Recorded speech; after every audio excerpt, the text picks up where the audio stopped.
class 8 students, a very good morning to all. Dear class 8 students, आज हम करने वाले हैं हिंदी सब्जेक्ट चैप्टर नंबर 2 जीवन का लक्ष्य।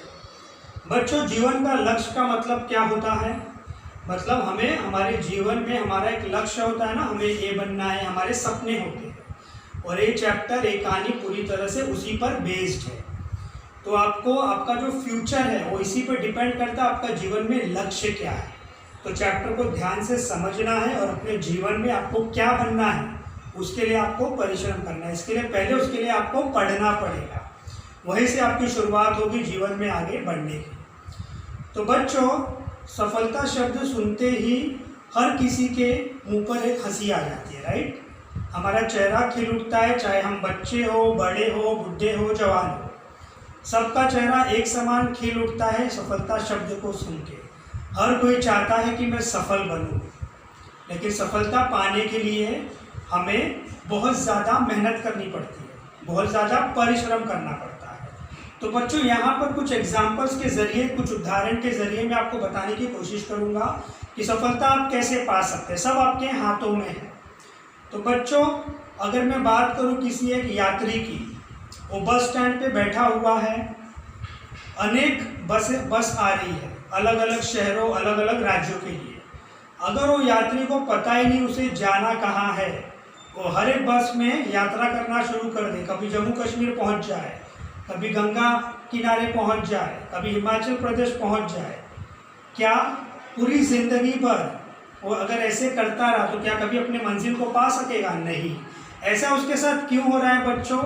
क्योंकि उसका जीवन में लक्ष्य क्या है उसे पता ही नहीं है, इसलिए वो भटक रहा है। और अगर ये सारी जिंदगी ऐसी करते रहा तो सफलता उसे कभी नहीं मिलेगी। तो इसे आपको भी ध्यान से समझना है। अगर आपका लक्ष्य नहीं है तो आप भी भटकते रहोगे। आपको क्या बनना है? हम अर्जुन से भी बहुत अच्छी बात सीख सकते हैं। महाभारत में आपने देखा होगा अर्जुन को, अर्जुन का लक्ष्य बहुत ही क्लियर था, बहुत ही स्पष्ट था। किस तरह से उसने लकड़ी के बने हुए चिड़िए को, पंछी के एक आँख को उसने सही तरीके से अपने बाणों से मारा था। वो क्या था? उसका लक्ष्य था।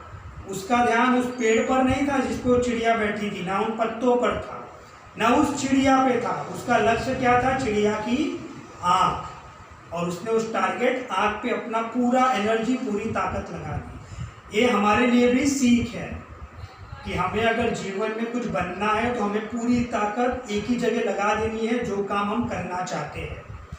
हम 10 जगह दिमाग नहीं लगा सकते। हम जिस चीज़ में अच्छे उसी में हमें पूरा फोकस करना चाहिए। कमज़ोर से कमज़ोर व्यक्ति हो वो सफल हो सकता है अगर वो अपनी पूरी शक्ति एक काम में केंद्रित कर दे तो। लेकिन पहले, उससे पहले हमें क्या जानना ज़रूरी है? हमें ये जानना ज़रूरी है कि हमें बनना क्या है, तब आप अपनी पूरी एनर्जी लगा सकते हैं। जीवन के जो बड़े से बड़े लोग हैं जिन्होंने सफलता हासिल की है, उन सब के अंदर एक ही समान सी बात थी कि सबको पता था मुझे बनना क्या है, मेरे अंदर का हुनर क्या है। बच्चों, आपको भी ये जानना है कि आने वाले समय में जब आप कुछ करने जाएंगे, आपके अंदर क्या है ऐसा इनर क्वालिटी, या ऐसी कौन सा काम है जो आपको करना बहुत पसंद है। क्योंकि जो काम आपको पसंद है आप उसे अच्छे तरीके से कर सकते हैं। 10 काम में आप नहीं जा सकते। एक ही काम जो आपको पसंद है उसमें पूरी अपनी एनर्जी लगा दो, कुछ भी हो जाए सफलता आपकी कदम खुद छूने आ जाएगी। सफलता आपको बहुत बार अवसर मिलते हैं, अवसर आपके पास नहीं आएगा, आपको अवसर के पास जाना पड़ेगा। आपको अवसर ढूंढना है, चाहे कितने भी कमज़ोर। अगर आपको पता है आपको क्या बनना है, आपने अगर अपने अंदर की शक्ति को पहचान ली, तो आपको कोई भी सफल होने से नहीं रोक सकता। तो आपको वो यात्री की तरह नहीं बनना है बच्चों। आपको अगर सफलता पाना है तो आपका पूरा ध्यान, आपको पता होना चाहिए आपको जीवन में करना क्या है। आपकी रुचि इंजीनियरिंग में है तो इंजीनियरिंग करें, आपकी रुचि टीचिंग में है टीचिंग करें, आपकी रुचि डॉक्टर बनने में तो आपको उस हिसाब से आप पढ़ेंगे, पूरा आपका ध्यान केंद्रित वहीं पर करेंगे और आपको सफलता मिलेगी ही मिलेगी। तो आपको ये निर्धारित करना बहुत ज़रूरी है कि आपको जीवन में बनना क्या है। जीवन का लक्ष्य, एक चैप्टर हमें यही चीज़ सिखाता है। और बच्चों, ये एक्सप्लेनेशन के बाद में जो एक्सरसाइज पेज है चैप्टर के ठीक बाद का, वो आप लोगों को एज अ होमवर्क में करना है। और अगर अब तक आप लोगों ने बुक नहीं लिया तो प्लीज़ खरीद लें, ताकि आप पूरा चैप्टर अच्छे से पढ़ सकें, उसे समझ सकें। वीडियो को फॉरवर्ड रिवाइंड करके 2-4 बार देखिए और अच्छे से होमवर्क करिए। नेक्स्ट वीडियो में फिर मिलेंगे किसी नए सब्जेक्ट, नए चैप्टर के साथ। Thank you very much.